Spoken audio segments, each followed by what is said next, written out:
Signore e signori, buongiorno e benvenuti a Vicenza Oro marzo. Ladies and gentlemen, good afternoon, good evening, good morning. Italian Exhibition Group welcomes you and thanks you to be here today and in the coming days. It's a great pleasure to be here today to speak about beauty. It's something which is dear to the heart of this trade fair. Vicenza Oro is not only a trading hub, but it's also a cultural hub, as we like to call it.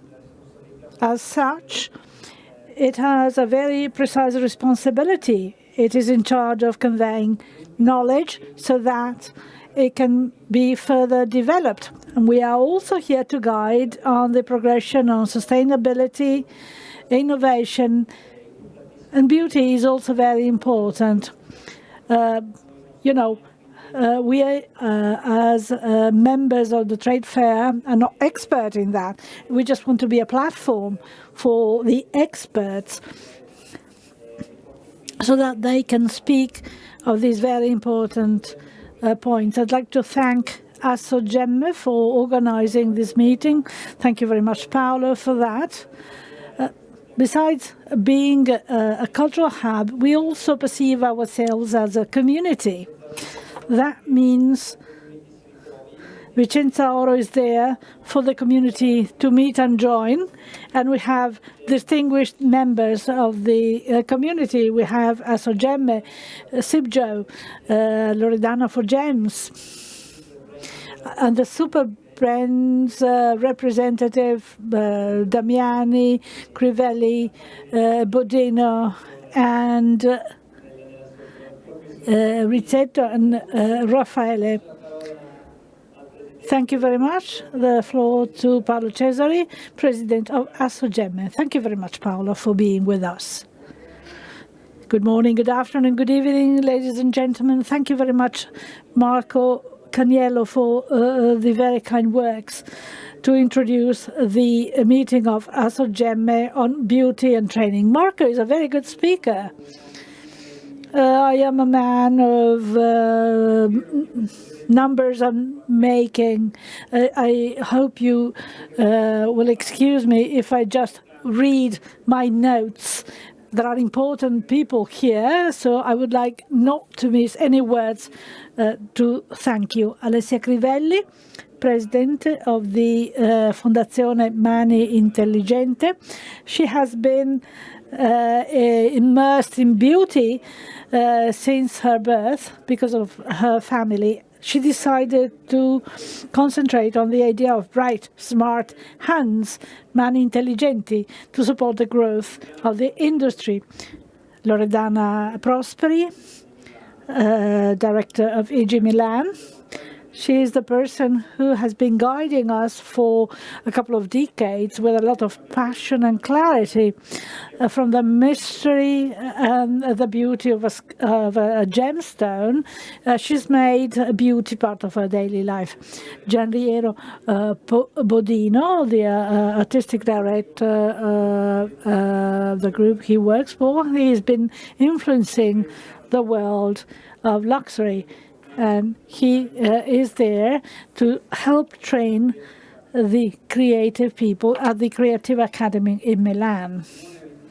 Simone Rizzetto, CEO for the Damiani Laboratory, who indeed has beauty as something which turns into reality every day in the precious laboratory he directs and promotes for all the processes which are necessary to train young people who are there to implement the chemistry of beauty. So thank you very much. Let me go back to the topic of this meeting, which is delicate and strong at the same time. It's delicate because beauty is delicate. Training is delicate. Beauty is delicate because if it is only on the surface, it withers. If only of look, it depends on fashions and cultural influences. Delicate because it's difficult to define and fix with precise words.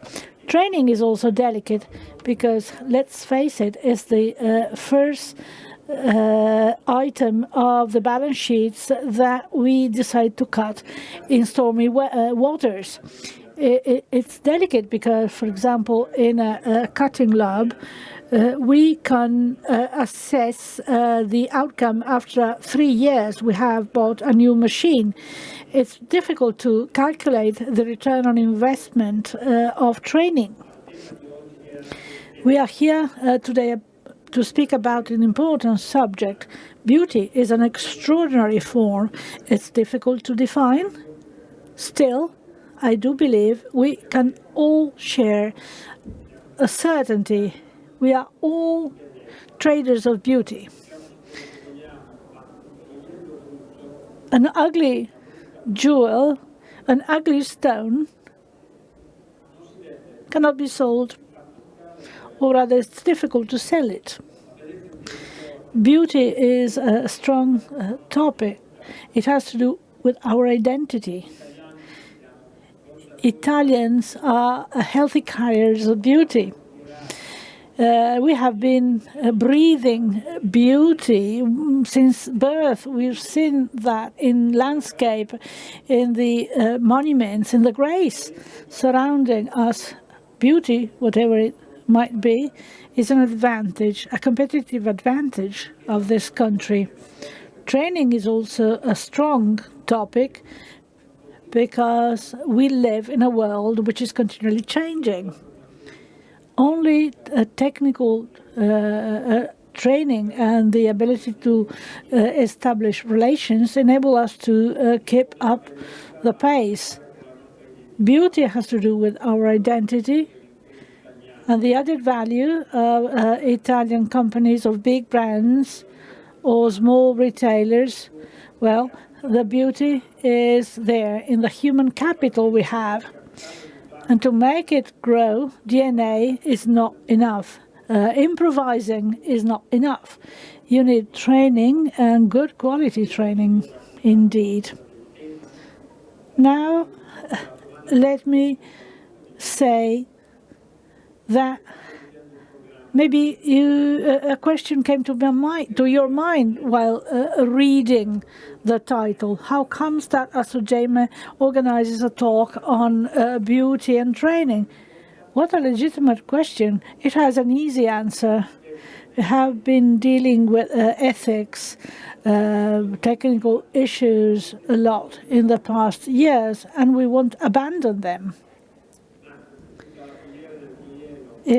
The supply chain of jewelry should continue to foster the idea of beauty, a beauty which can be recognized and not influenced by the passing of time. The activities of our members, well, would come to an end. As for training, be informed that the second item of the objectives are in the Charter of Association of Assogemme is that of training and the promotion of training. The activities of our members would not be carried out in the absence of a dialogue with trained partners who are skilled and good at their professions. I hope I have answered to this question that you might have posed. To conclude, I would like to make my best wishes to Raffaele, for indeed it will be very difficult to contain all the speakers, Alessia, Loredana, Giampiero, and Simone, in such an enthusiastic topic. Before leaving the floor to him, I'd like to ask Gaetano Cavalieri, President of SIPJO, to start the proceedings, and I would like to thank you for listening to me for a couple of minutes. Thank you very much.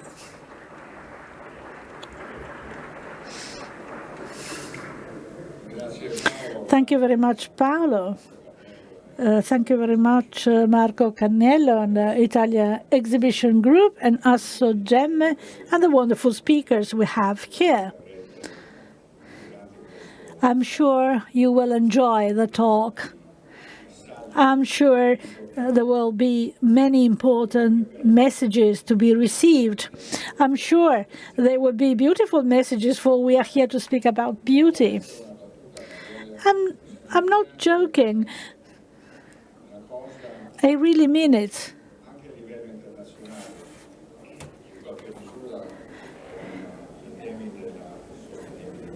Internationally, we speak about sustainability, transparency, human rights, gender equality, the environment, and all the 17 Sustainable Development Goals in the 2030 agenda of the UN. Well, all these ideas, beauty and training included, do very well stay together. Training and educating, as indicated in one of the goals, when speaking about education, not only in the field of jewelry, cutting stones and so on, but also in terms of matching the different elements to turn them into beautiful jewels. The fact that they have these beautiful components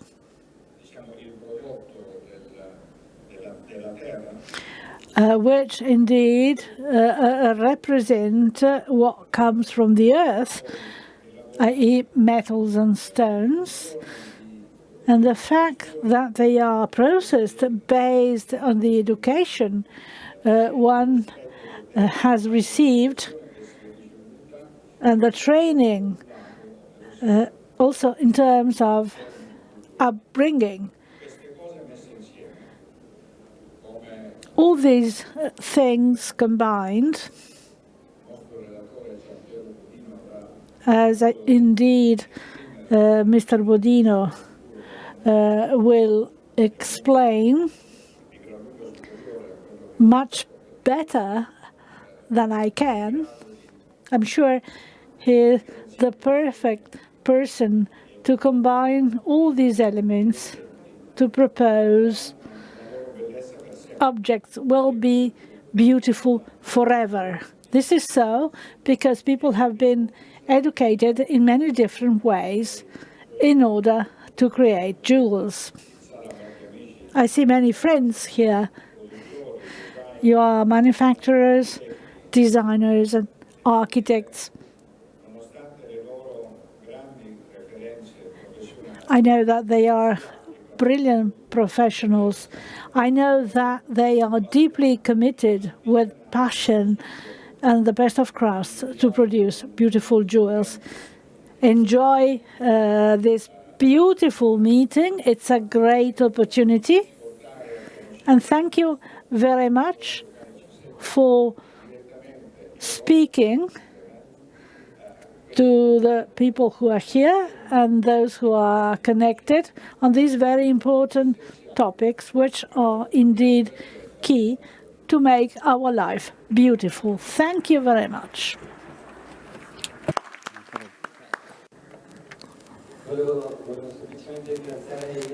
Thank you very much to all of you, and especially to the young people here. This is a sign that this is a modern fair. I believe that the biggest limit to growth is the lack of young people in our company. So thank you very much for being here today, and congratulations and best wishes for your future career.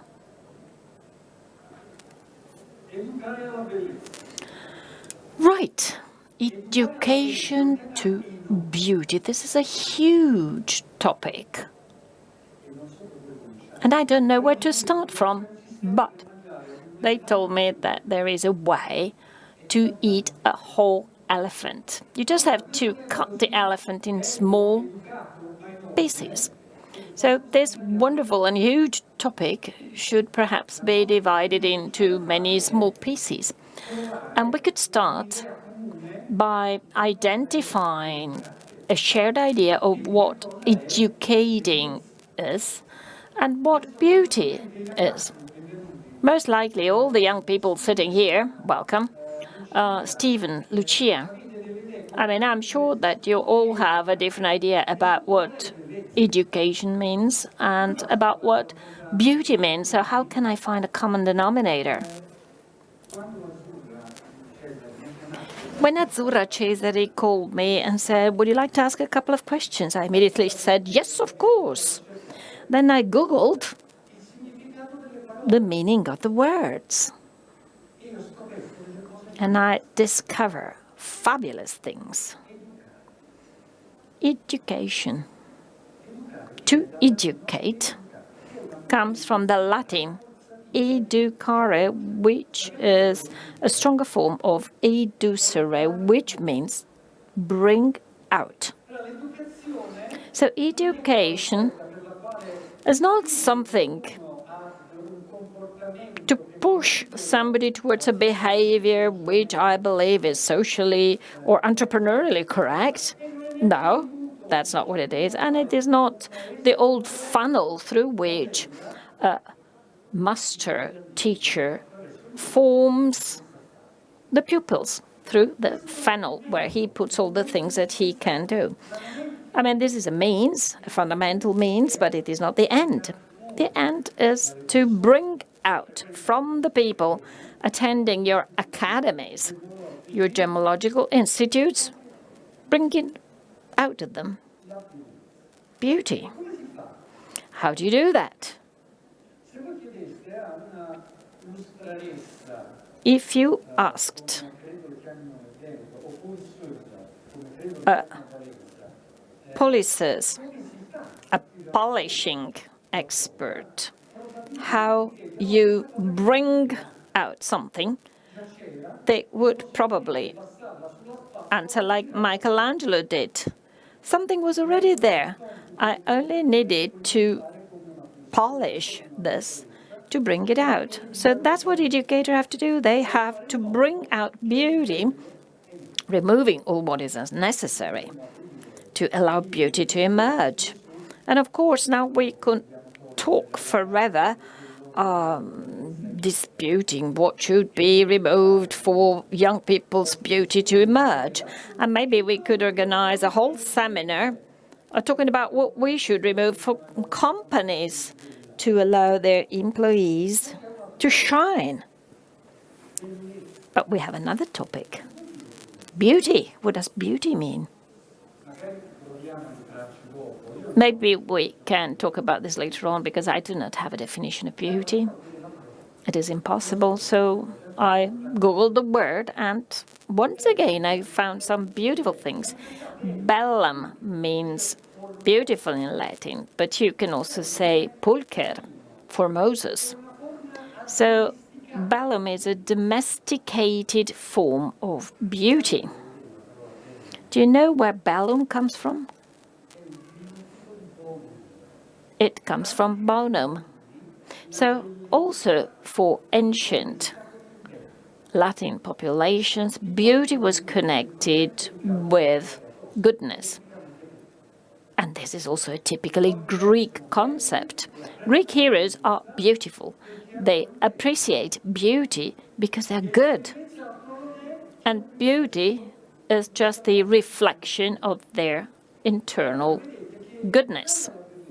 So educating to beauty etymologically means bringing out what is good. So you can very well understand that today this is a very central topic. It is fundamental for us here, for our companies. Please allow me to say that this is fundamental. Bringing what is good out is fundamental also outside this context. And it is so important that we can immediately ask another question. So who should we educate to beauty? Everybody. The buyers. maybe this is impossible. The sellers, the creators, the designers, the manufacturers,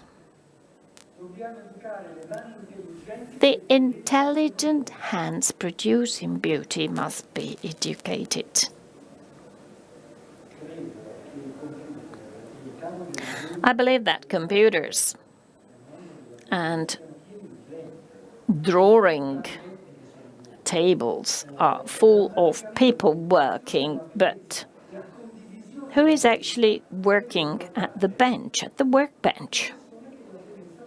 I mean, we have to share beauty with the people who produce beauty with their own hands. So now we have perhaps defined the term education and the term beauty, and we have said who should be educated to beauty. So I can leave the floor to the important speakers now. But first, I would like to define the following. President Cesare told us before that beauty can be evanescent. A flower withers. Well, the beauty of a piece of jewelry is eternal. But what makes beauty eternal? Which are the elements that transform something ephemeral into something eternal? What can actually beat time? Something that has a value. Well, I don't know if you understood who Gianpiero is. Gianpiero is the creative director of Richmond. It means that his idea of beauty influences the whole world of luxury. Gianpiero, my dear Gianpiero, let me ask you a question. It would be very hard to answer after this premise. Right, you are a painter, a photographer, multitasking, yes, you focus on art. At the time, you were working with watches. I mean, you got so many facets. But do you have one value or a group of values that keep together all these different forms of beauty? Yes. And it goes back to what you have just told us. I mean, giving a definition of beauty is very difficult today. I believe that we need several hours to do that, and maybe that's not even enough. Educating to beauty, like you said, something that must be extended to everybody. And as you were talking, I thought about the following. A certain definition of beauty that goes beyond personal taste pertains to the process, the execution that has made this beauty possible. Talking about intelligent hands, you go in the right way, because in the long term, a shape may be appreciated. Let me make a trivial example. I don't know.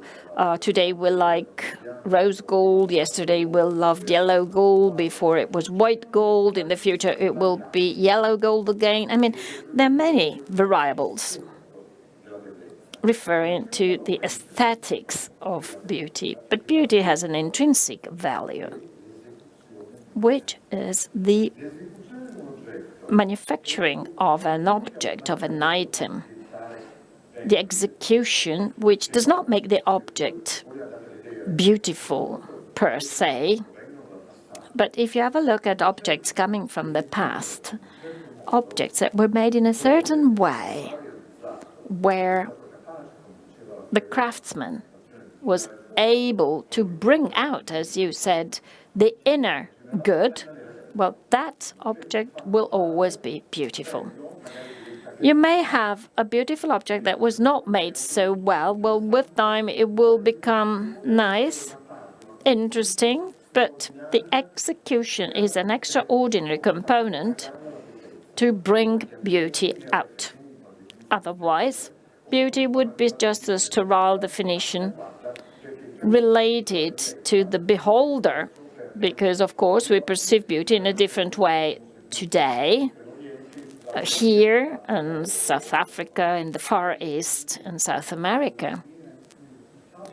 but the excellence with which those who produce beauty translate ideas into facts is objective. It's uncomfortable. Thank you very much.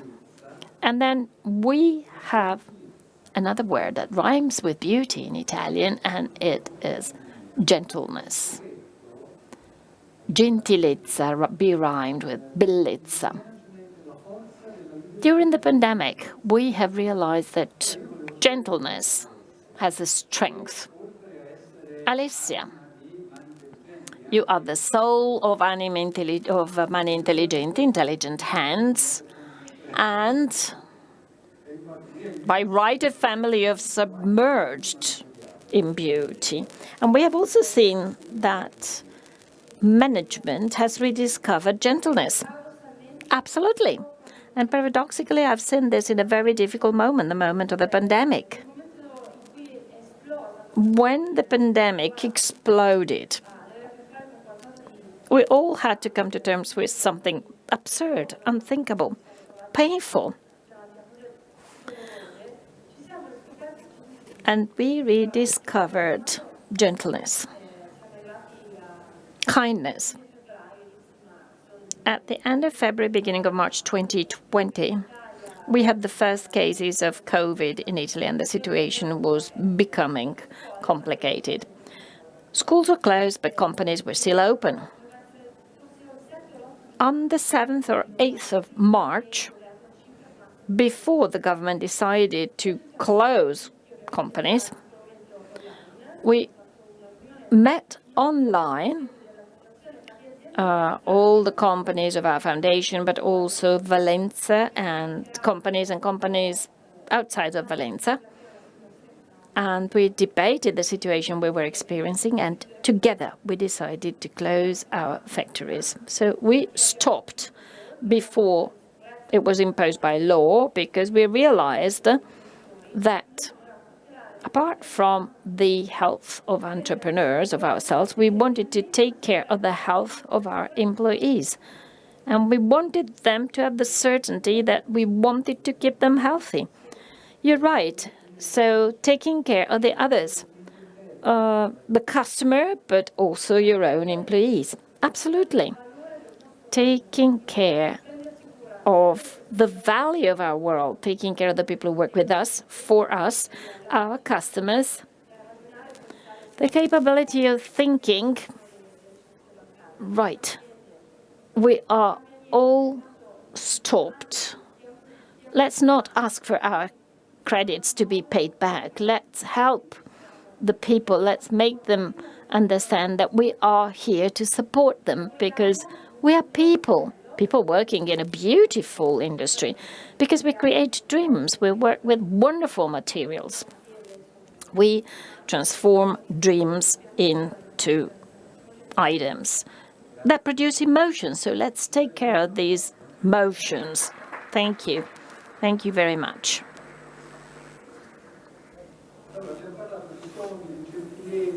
So we've been talking of dreams, gentleness. I've looked for the Latin words, but in concrete terms. I mean, we have a person here who's very practical, pragmatical, and concrete.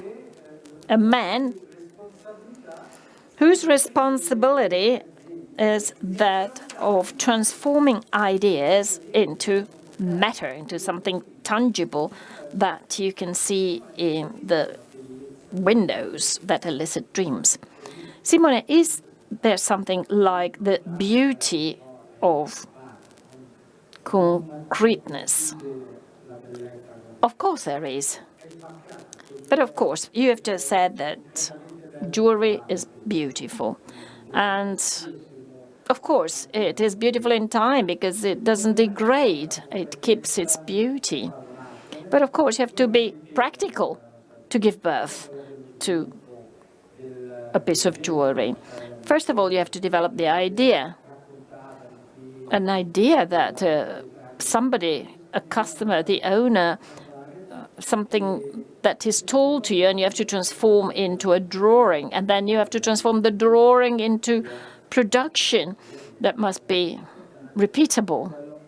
and small series or large series alike. So harmonizing the practical approach in our company, you always have to pay attention to the costs. There's a balance, a budget, and creative individuals have needs that cannot always be totally explained.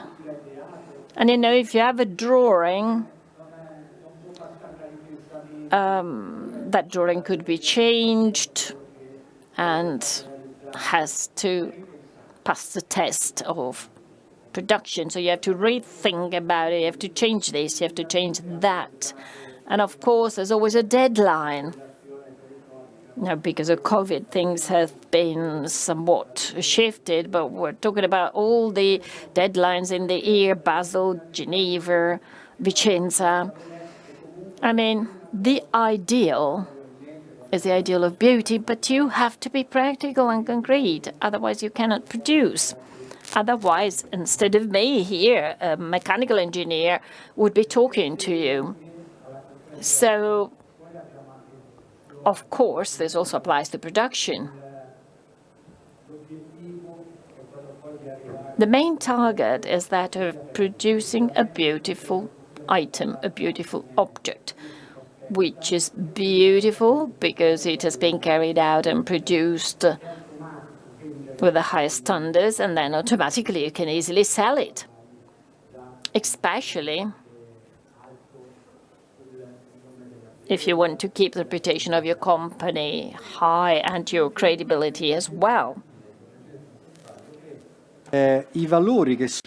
So the values which support beauty are being able to do things well, listening, trying to be nice people who do beautiful things for the world. Even if they are not perfect, they issue beauty, they emanate beauty. I mean, they're beautiful people. And then flexibility and dialogue. Those who make things should be able to be flexible, even if we have VO organized in the same date. So you have to be flexible to be able to listen. Loredana, I have a beautiful question. I'm sure you'll like it. I will. There are two models of beauty. One is ephemeral, as we said, and a lasting beauty. The ephemeral beauty might be made up. It might use fictitious tricks or else, but eternal beauty is based on truth.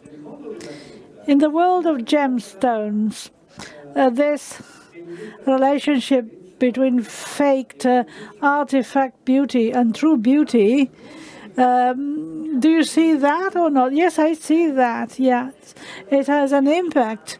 And many cases, just consider the treatment, the processing on gems. If we want to speak about beauty, there is a great scientist who said the artificial embellishment of gems because treatment is not nice. So embellishment is also a nice word and something which does not scare the consumers. There is nothing new in that. It's not negative. The Romans understood that if they heated up some stones, they changed the color and were more beautiful. Beauty, as you said, is also personal.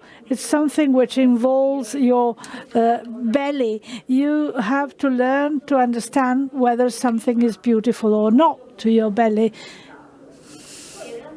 Then the fact that we might be doing artificially something which is there in nature. Since mid-19th century, man tried to replace God and created rubies and diamonds and emeralds made artificially, man-made, because you were replacing something which is fake with something which is true. A synthetic ruby might be nice because it is as red as a natural ruby, but there is something behind. A natural ruby tells a story about its origin, its age. It's a part of the earth. It's nice to have something set, reminding me of the earth. Someone said it's better to have something man-made because you won't mine it. Anyway, if you do something man-made, you also used other materials. You might have destroyed another ecosystem. I believe that what is true, it's most appeasing, and it remains there as a value because it is connected with the 4.5 billion of years of the Earth. I will listen to you for 4.5 billion times. You can speak about pebbles and being extremely fascinating. I have another question to Gianpiero. An idea came to my mind. There might be two different types of beauties. One which is a little artifact, and another one which is truer. And there are two ways to approach beauty. One is that of thinking of an external model to which I adjust. I do everything to look like something else. Then there is an inner model. I do everything to make myself different and distinct, to state my way of being beautiful. I'm not beautiful indeed, but my personal approach is to express the good, which I can express to the beautiful. As you know, I left a part of my heart in a company where I worked for 18 years. In that company, when a product was launched to the retail, the manager said, this will sell, this will not. And usually they were right. Because indeed, if you don't like something, you don't push it. Anyway, why did they say this goes and this won't go? They were not able to explain, but they just said this code has the codes of a brand so that they can be recognized. They have a strong identity. Today, we live in a world of fluid identities. Everything changes constantly. Just think of the fashion world. The wear brands, a very precise image, who indeed change their mind, and they mix completely different things. They indeed can connect beauty to identity. But not only that, it's there. I mean, and indeed, there are people who work and study and design on the brand, and this is key. It's a mandatory in a way to do that, and that still happens. And when this happens, the products sell. Consumers like them.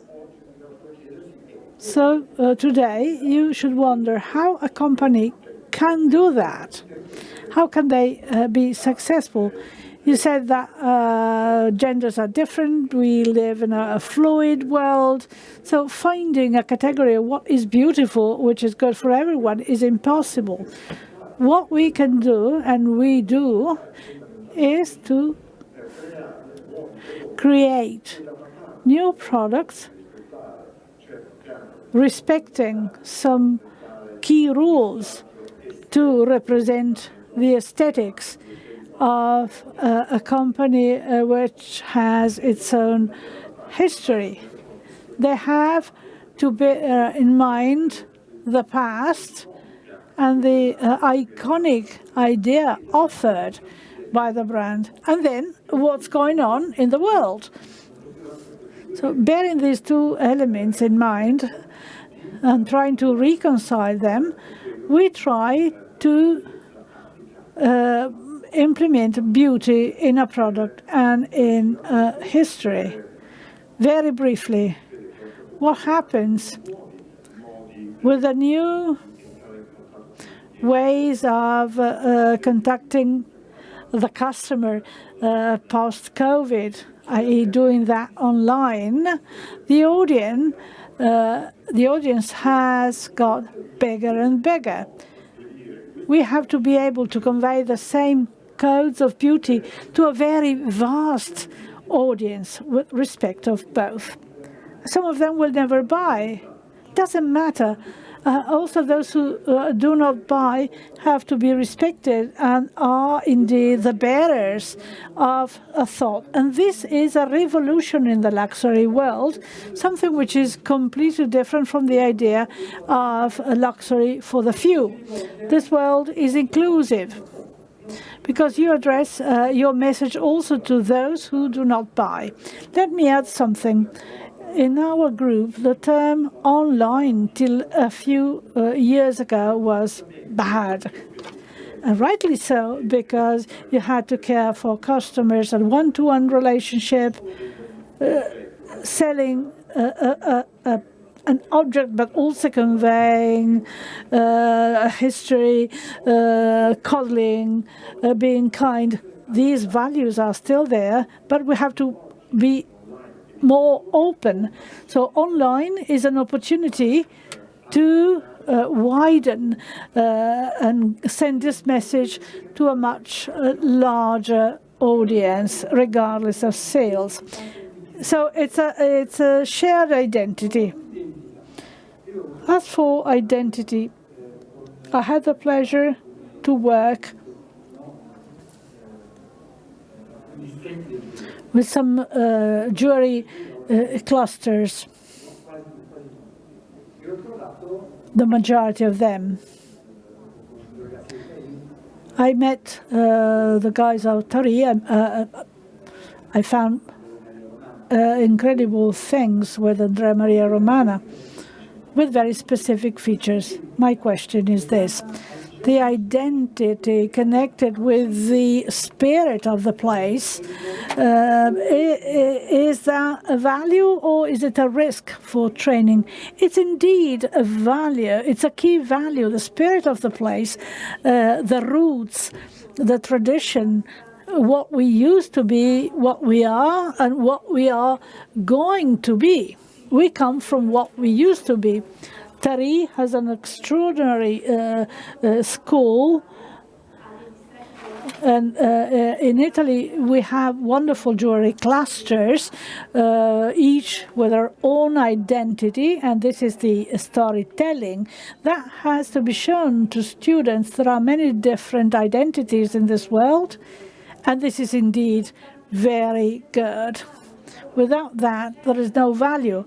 No identity, no value. I mean, you are not attracted by the object who is there saying, wear me. And this is key. It's something physical.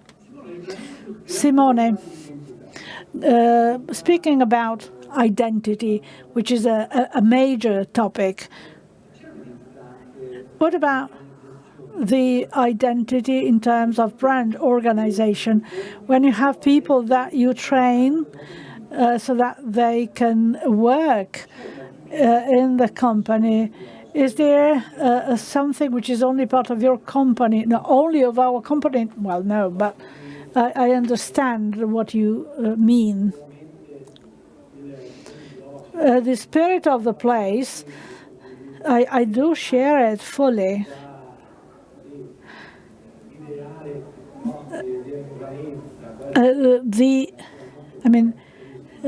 Valenza or what happened in Florence, in Venice, in other moments of history is a great ambition.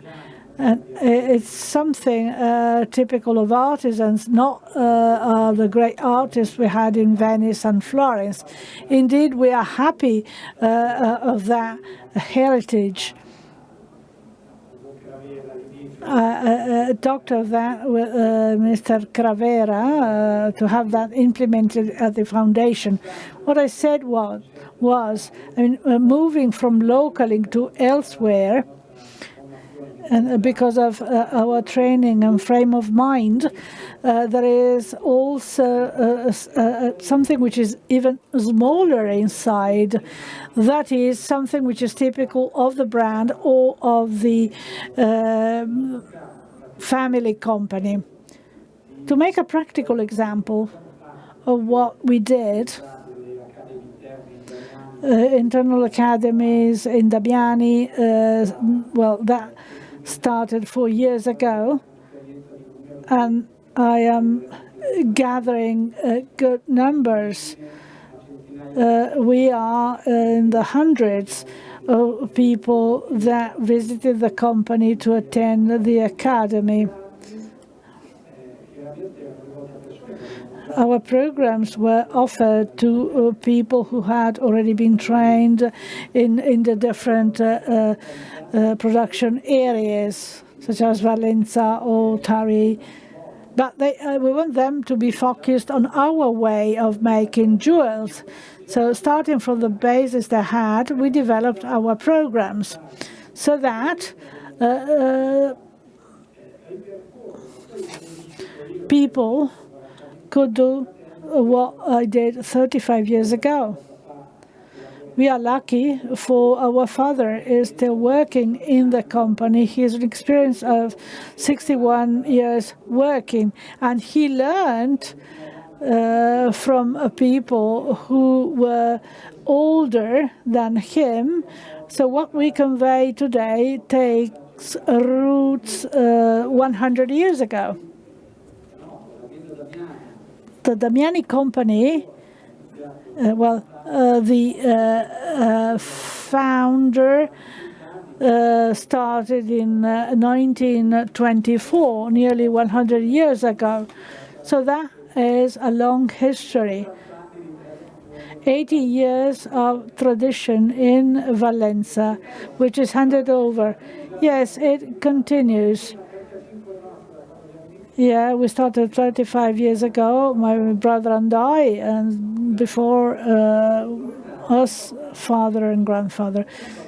Loredana, I think that perfection, and I wrote it, homologous perfection is that a defect is something which identifies. Well, this is a fundamental beauty. I mean, just think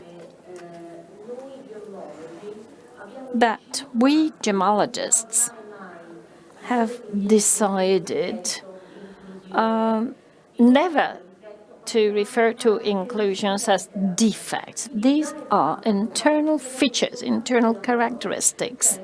Words are important. If you use a positive word, you also transfer a positive impression. So, what is not pure? You know, in the past, people did not want diamonds that were not pure. But if you make people understand that the position of that inclusion, its size, are the characteristic of that gemstone, and make that gemstone unique, so that every diamond can be identified by inclusions, just like human beings are identified by their digital print, by their fingerprint. So all those inclusions, all those internal characteristics highlight the value of gemstones. There are some gemstones where some special optical effects are highlighted by a specific cut, and I would like to recall cutters who are the ones who are able to extract beauty from a gem. You might have a rounded ruff, but it is only the ability, it is only the hands of a cutter that allow that gemstone to express beauty with the shine, the dispersion of light, all things that we try to explain during our courses. These are physical facts, but are also sensations, impressions, beauty. And it is necessary to explain this beauty to our students, and then they will decide what to do when they're grown up. Well, thank you very much. Thank you very much to all of you for going back to the significance of storytelling. I mean, there is something, but until this something is not told, narrated, then it is as if it did not exist. And this story must be shareable. Well, amongst your many activities, you are also the testimonial of Creative Academy. Yes, a wonderful adventure.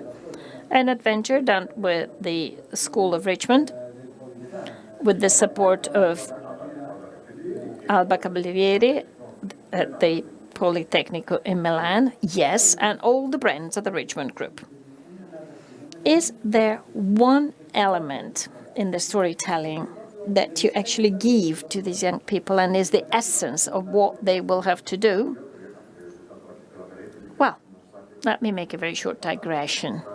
We are actually talking here of a Richmond project that dates back to 20 years ago, that has been ongoing for many years. It is a school open to the whole world. It's a postgraduate school, so everybody with any background culture can participate. It is totally free of cost. And this is another very important point to promote the democracy of knowledge transfer.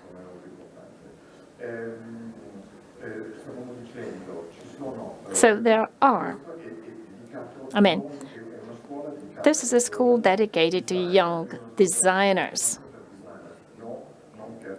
It is not for those who will actually physically make the jewelry, but also designers have to use their hands. Obviously they use the computer and machines, but there are some maisons that require that their designers are able to draw with their free hands, even though the use of technology is very, very important. So back to our school and your question. Is there something which is the essence of the message? Well, I give many messages, but one is fundamental. Teaching young people to be able to look and understand what they are about to do. Young generations have many ideas. We had many ideas too when we were 20. But being able to look is something different from starting on an enterprise without thinking about that. Of course, the instinct is very important, but it is also very important to teach these young people how to use their instinct and how to include it in their creative capabilities. So that's the most important message. That is, leave behind your egocentric behavior, your neurotic personality, your nice personality, whatever. Just set aside all this and learn to look, to watch, to understand the story of the brand you're going to work for. And that will give you the opportunity to make use of your own designing skills.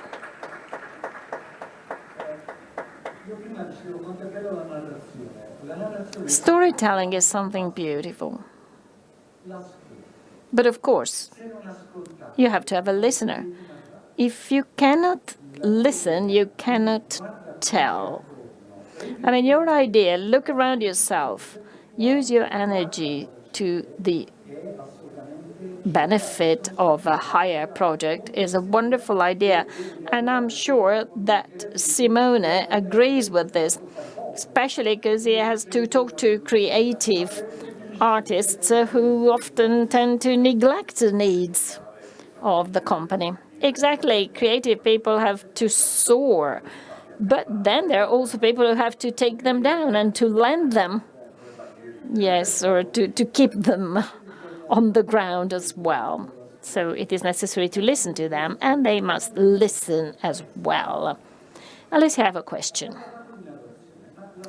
We have been talking about storytelling, but if I were a jeweler and I want to sell a beautiful piece of jewelry, can I actually tell about the training and education that allows young people to have a future, that allows companies to keep some future prospects? I mean, could this be interesting also for those who buy a product? Absolutely. Recently, in recent years, the story of the item a person is going to buy is paramount. It is fundamental.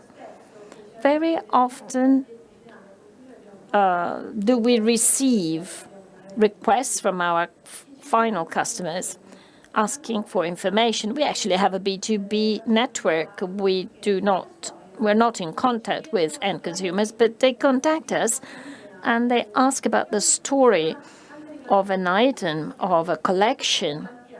For many, many years, we have been talking about our work only through our items. We have never said how beautiful and how valuable our value chain is with our thoughts, dreams, icons, images, well-known brands, but also families like Damiani that developed at the beginning of the 20th century because of a dream. And there's so many enterprises, and they're still here because many first generations are still here. Well, they used to go door to door with their own handmade jewelry. They used to go around with a little briefcase. My father used to do that, and many did that. And it is necessary to tell about this, from imagining, working, producing something beautiful, and then thinking, okay, I'm doing something beautiful. Maybe I should show it to somebody else because they may like it as well. Thank you. Well, our time is over, but can I ask two more questions? Two naughty questions. The $100 million question. Is there the beauty of the act in your production units? Yes. The act. The gesture. Well, we can compare this to a sportsman, an athlete with excellent moves is usually the winning one. Think about tennis, for instance. Think about Roger Federer. That's an elegant move that allows the athlete to win. This is just to make everybody understand how beautiful a move, an act can be and what it can lead to. The most expert craftsmen teach and point out how you should make an object, but this is something more. A well-made item is not only made well with excellent handwork. In the workshops, you even perceive the sound of the movement. So the most expert craftsmen may suddenly stop working because there's a strange noise in the workshop, a cracking gemstone, a file fracturing. I mean, the beauty involves all senses. I mean, to be performed well, to be made well, also the sound plays a role. So it is a multisensorial experience. Exactly. You'll use your eyes, your hands, your ears. Exactly. Well, you didn't touch an important point. I mean, we're very lucky because we work with beautiful materials that have an ancestral, inborn beauty that has always been there. I mean, if you take a walk and you see the beautiful color of gemstones, the natural color, I hope, well, that's beautiful. I mean, look at that amazingly shiny green, the deep red of a ruby, the amazing blue, you know. This is intrinsic beauty. And we have always loved that. I mean, I can imagine primitive men starting from the minerals, the ores found while looking for food, and the shells, you know. And at that time, there was no overstructure in terms of communication and marketing. So it meant that that material was intrinsically beautiful. And it touched a chord in our heart, or in the heart of the people who came before us. Thank you. Loredana, I have one last question for you. We have mentioned identity, the identity of gemstones, but is there also an identity of education and training?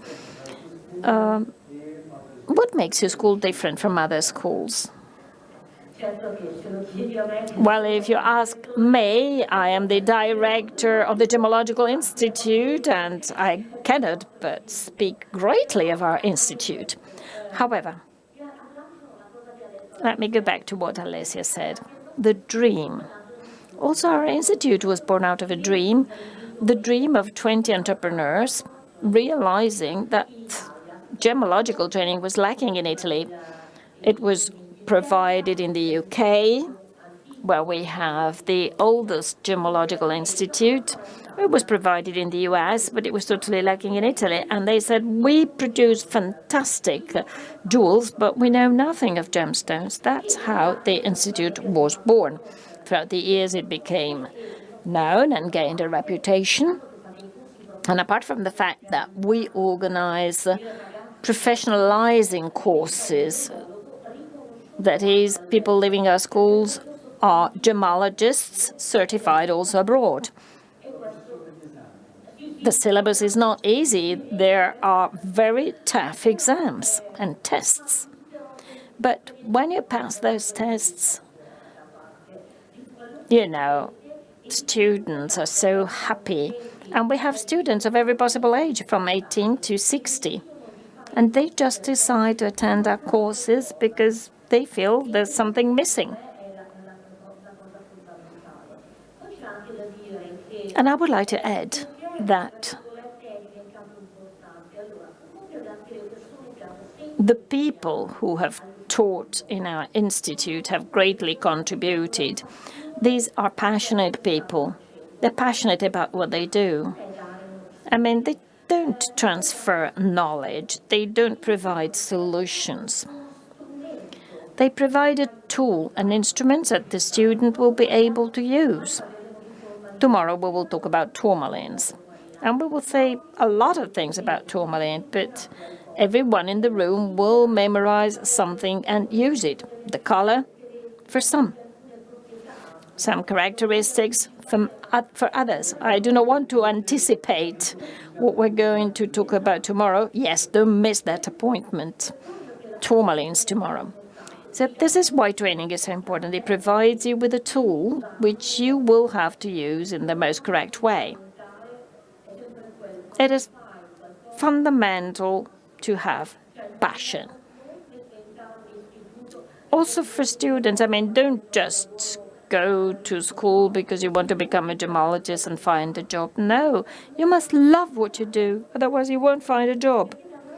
Because this is perceived. People realize whether you love what you're doing or not. Thank you very much, Loredana.